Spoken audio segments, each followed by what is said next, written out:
नमस्कार विद्यार्थी मंडळी, या व्हिडिओमध्ये आपण पोलीस भरती 2024साठी अतिशय महत्त्वाचे काही प्रश्न कव्हर करणार आहोत। यामध्ये आपण करंट अफेअर्स व जीकेचा समावेश केलेला आहे। व्हिडिओला लगेच सुरुवात करूया। व्हिडिओ शेवटपर्यंत बघा, सर्व प्रश्न अतिशय महत्त्वाचे आहेत बघा।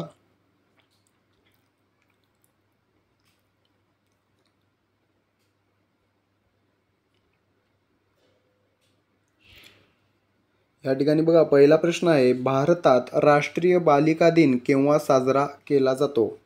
भारतामध्ये राष्ट्रीय बालिका दिन केव्हा साजरा केला जातो? तर बघा, दरवर्षी 24 जानेवारीला भारतामध्ये दरवर्षी 24 जानेवारीला राष्ट्रीय बालिका दिन साजरा केला जातो। ठीक आहे, 24 जानेवारी तारीख लक्षात ठेवायची आहे बघा। त्यानंतर बघा, इतर पर्याय जे आहेत त्या दिवशी बघा कोणते दिन साजरे केले जातात ते आपण कव्हर करून घेऊया।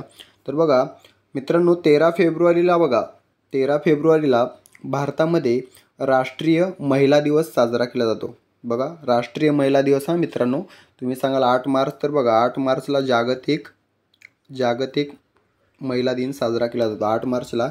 राष्ट्रीय जर महिला दिन विचारलं तर 13 फेब्रुवारी, ठीक आहे, योग्य उत्तर द्यायचं आहे। त्यानंतर बघा 5 जून रोजी बघा जागतिक पर्यावरण दिन साजरा केला जातो। 5 जूनला कोणता जागतिक पर्यावरण दिन साजरा केला जातो। त्यानंतर बघा 5 सप्टेंबरला भारतामध्ये राष्ट्रीय शिक्षक दिन साजरा केला जातो। कधी? 5 सप्टेंबरला। ठीक आहे, तर बघा या ठिकाणी आपले 4 प्रश्न कव्हर झालेले आहेत। ठीक आहे, आपलं मूळ उत्तर काय? राष्ट्रीय बालिका दिन 24 जानेवारी। त्यानंतरचा प्रश्न आहे बघा, 2024च्या ऑलिम्पिक स्पर्धा कोठे पार पडणार आहेत? मित्रांनो, भविष्यात होणाऱ्या खेळांवर या किंवा या आधीच्या बऱ्याच परीक्षांमध्ये प्रश्न विचारले आहेत। त्या दृष्टीने बघा सर्व प्रिपरेशन तुम्ही करून ठेवायचं आहे। तर बघा 2024च्या ऑलिम्पिक स्पर्धा ज्या आहेत त्या बघा पॅरिस, फ्रान्स, पर्याय क्रमांक सी, पॅरिस शहरामध्ये, फ्रान्स देशातील पॅरिस शहरामध्ये पार पडणार आहेत। ठीक आहे, 2023च्या। आता 2024च्या पॅरिसमध्ये, 2028च्या जर विचारलं आपल्याला तर बघा लॉस एंजेलिस अमेरिका या ठिकाणी पार पडणार आहेत 2028च्या। ठीक आहे,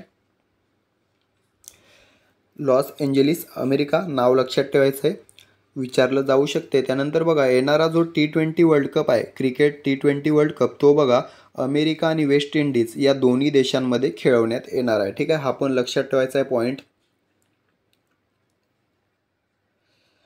त्यानंतरचा प्रश्न आहे बघा, कथकली हा कोणत्या राज्याचा शास्त्रीय नृत्य प्रकार आहे? कोणत्या राज्याचा आहे कथकली?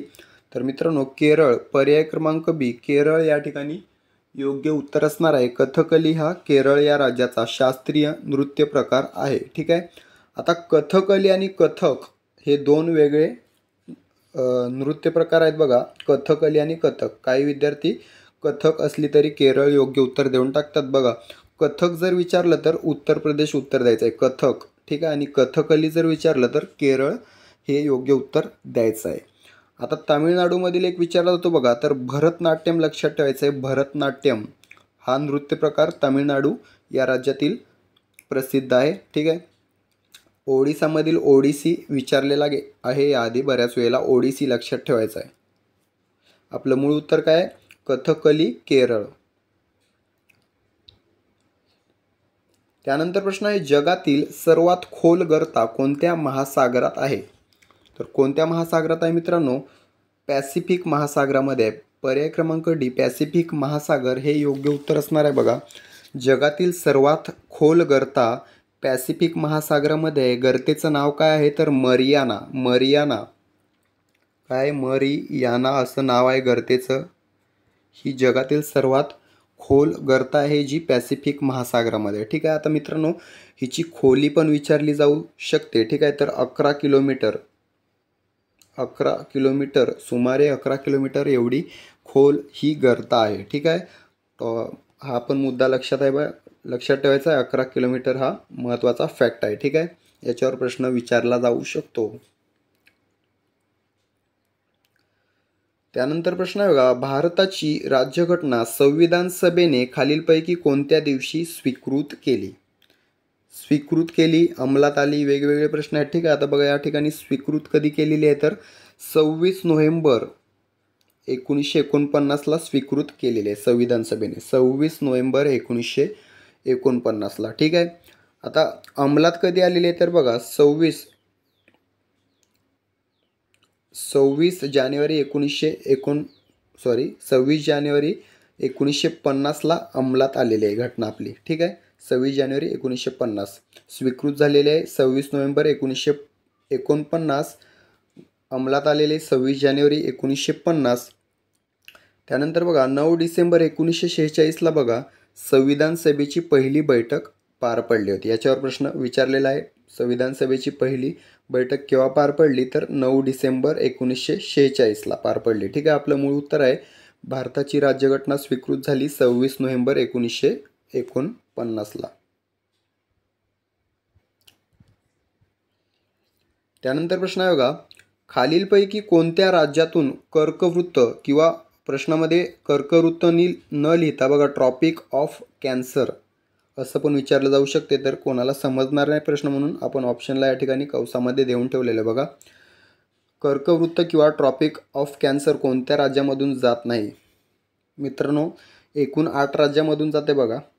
कर्कवृत्त आपल्या भारतातील 8 राज्यामधून जाते. ते 8ही राज्य तुम्हाला माहीत असणं किंवा पाठ असणं अत्यंत गरजेचं आहे. ठीक आहे. आता या ठिकाणी बघा ओडिसामधून जात नाही. पर्याय क्रमांक सी, ओडिसा या राज्यातून कर्कवृत्त जात नाही. कोणकोणत्या राज्यातून जाते त्यासाठी बघा एक ट्रिक मी सांगतो, ती लिहून ठेवा, नोट डाऊन करून ठेवा. तर बघा मच्छरा झाप गुमित्री, काय मच्छरा झाप गुमित्री हे वाक्य पाठ करून ठेवा. यामध्ये बघा मच्छरामध्ये म जो आहे तो मध्य प्रदेश, छ जो आहे तो छत्तीसगड, रा जो आहे तो राजस्थान, झा जो आहे तो झारखंड, प जो आहे तो पश्चिम बंगाल, गु जो आहे तो गुजरात, मी जो आहे तो मिझोरम आणि त्रि जो आहे तो त्रिपुरा. असं मच्छरा झाप गुमित्री अशा प्रकारचे हे 8 राज्य आहेत. हे 8 तुम्हाला पाठ असणं आवश्यक आहे. ठीक आहे. खालीलपैकी कोणते आहे आणि कोणते नाही अशा प्रकारचा प्रश्न या 8 राज्यांवर विचारला गेलेला आहे. याआधी पण आपलं मूळ उत्तर काय? ओडिसा या राज्यातून कर्कवृत्त जात नाही. त्यानंतर प्रश्न आहे भारताची पूर्व पश्चिम लांबी किती आहे? पूर्व पश्चिम. ठीक आहे. या डिरेक्शनमधली तर बघा किती आहे? 2933 किंवा 2933 किलोमीटर एवढी आहे. 2933 किलोमीटर पूर्व पश्चिम लांबी आहे भारताची. जर उत्तर दक्षिण विचारली तर किती आहे? 3214 किंवा 3214 किलोमीटर आहे. ठीक आहे. आपलं मूळ उत्तर आहे 2933. तर मित्रांनो भारताचे क्षेत्रफळ किती आहे ते मला कमेंट करून सांगा. भारताचे क्षेत्रफळ किती आहे कमेंट करून सांगायचं आहे. त्यानंतर प्रश्न आहे बघा सेकंदाच्या अब्जाव्या भागाला काय म्हणतात? प्रश्न विचारलेला आहे पोलीस भरतीमध्ये बघा.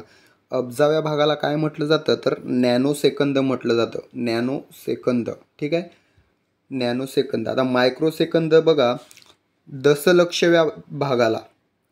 ठीक आहे.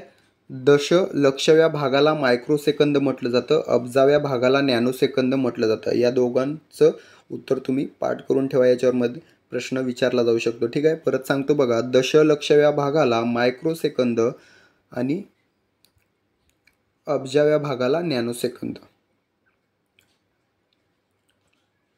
त्यानंतर प्रश्न बघा भारतीय महिला हॉकी संघाचे मुख्य प्रशिक्षक कोण बनलेले आहेत? कोण आहेत मित्रांनो? आताच बनलेले आहेत बघा हरेंद्र सिंग. हरेंद्र सिंग हे योग्य उत्तर असणार आहे. हे भारतीय महिला हॉकी संघाचे मुख्य प्रशिक्षक बनलेले आहेत हरेंद्र सिंग.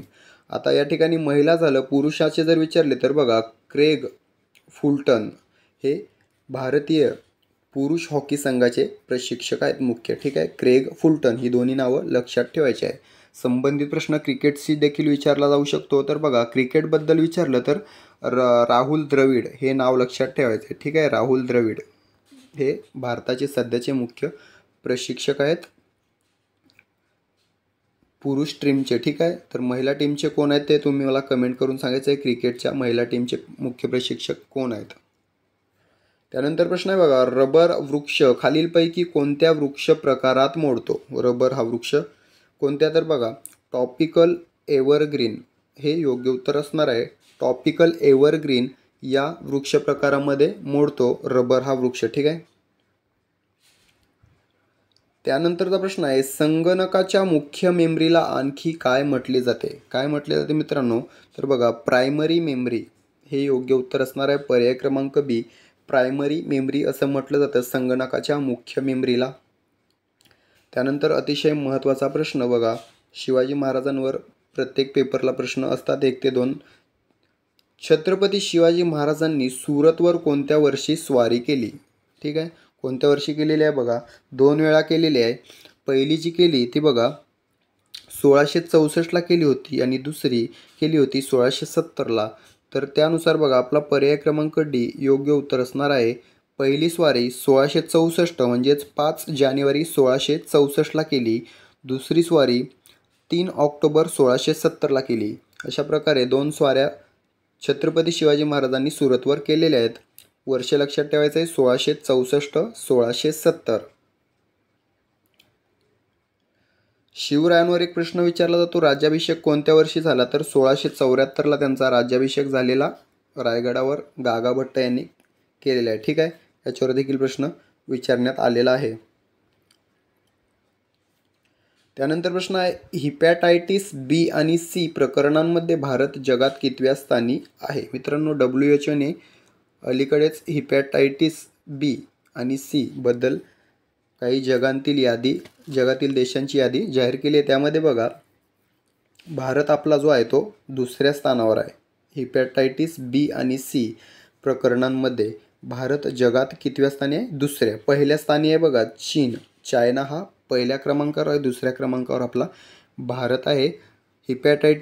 जागतिक हिपॅटायटिस दिन केव्हा साजरा केला जातो? तर 28 जुलै, ठीक आहे. 28 जुलैला जागतिक हिपॅटायटिस दिन साजरा केला जातो, लक्षात ठेवायचं आहे. आपलं मूळ उत्तर आहे भारत 2ऱ्या क्रमांकावर आहे हिपॅटायटिस बी आणि सी प्रकरणामध्ये. त्यानंतर प्रश्न आहे, महाराष्ट्रातील सर्वात उंच शिखर कळसुबाई याची उंची किती फूट आहे? ठीक आहे, महाराष्ट्रातील सर्वोच्च शिखर कोणतं आहे? सह्याद्री पर्वतरांगेमध्ये आहे कळसुबाई, ठीक आहे. हे एक झालं.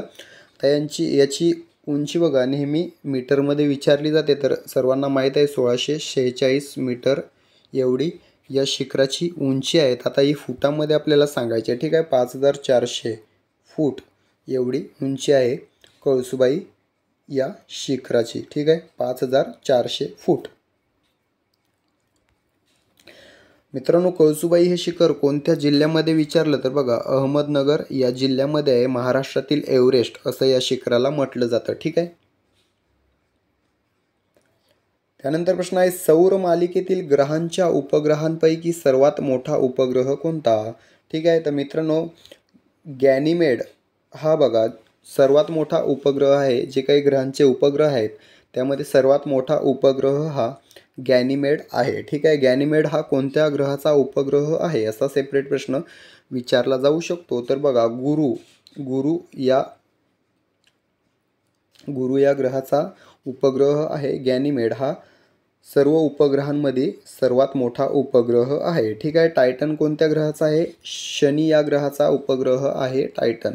मित्रांनो, या दोघांमध्ये नेहमीच आतापर्यंत रेस असते उपग्रह कोणाचे जास्ती आहेत म्हणून, ठीक आहे, गुरु आणि शनीमध्ये. तर आता सध्या या घडीला कोणत्या ग्रहाचे उपग्रह सर्वात जास्त आहेत कमेंट करून सांगायचं आहे मला. पृथ्वीचा उपग्रह आहे चंद्र, ठीक आहे. तर मित्रांनो, गुरु हा जो ग्रह आहे तो सौर मालिकेतील सर्वात मोठा ग्रह आहे. 2023ला प्रश्न विचारण्यात आला होता, पण गुरु ऑप्शन न देता बृहस्पती ऑप्शन दिलं होतं. तर बघा गुरुचंच नाव बृहस्पती आहे, तर उत्तर चुकवू नका, ठीक आहे. बृहस्पती ऑप्शनला असेल तर बृहस्पती हे योग्य उत्तर द्यायचं आहे. गुरु किंवा बृहस्पती हा सौर मालिकेतील सर्वात मोठा ग्रह आहे. तसेच बुध हा सर्वात लहान आहे. त्यानंतर प्रश्न आहे, इंद्रधनुष्यात वरून अनुक्रमे 3ऱ्या क्रमांकावर असणारा रंग कोणता? म्हणजेच या डिरेक्शनमध्ये, ठीक आहे. कोणता आहे वरून खाली येताना 3ऱ्या क्रमांकाचा रंग? तर पिवळा आहे.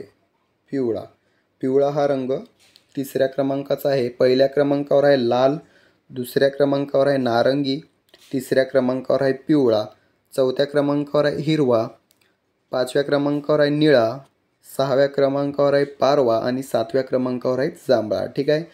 तानापी हिनी पाजा ठीक आहे. तानापी हिनिपाजा हे शब्द तुम्ही पाठ करून ठेवा. तानापी हिनिपाजा. ता म्हणजे तांबडा, ना म्हणजे नारंगी, पी म्हणजे पिवळा, ही म्हणजे हिरवा, नी म्हणजे निळा, पा म्हणजे पारवा आणि जा म्हणजे जांभळा. तानापी हिनिपाजा. ठीक आहे. अशा प्रकारचे हे 7 रंग आहेत इंद्रधनुष्याचे. याच्यावर प्रश्न विचारले जातात. ठीक आहे. अशा प्रकारे मित्रांनो आपण जवळपास 40 ते 50 प्रश्न तुमचे या ठिकाणी कव्हर करून घेतलेले आहेत 16 प्रश्नामध्ये. ठीक आहे. व्हिडिओ आवडला असेल व्हिडिओला लाईक करा, चॅनलला सबस्क्राईब करून घ्या. दररोज 5ला तुम्हाला आपल्या चॅनलवर पोलीस भरतीचा व्हिडिओ पाहायला मिळेल. ठीक आहे. भेटूया पुढील व्हिडिओमध्ये. तोपर्यंत अभ्यास चालू राहू द्या, ग्राउंड चालू राहू द्या. काळजी घ्या. फॉर्म भरला नसेल भरून घ्या. 15 तारीख शेवटची आहे. ठीक आहे. धन्यवाद.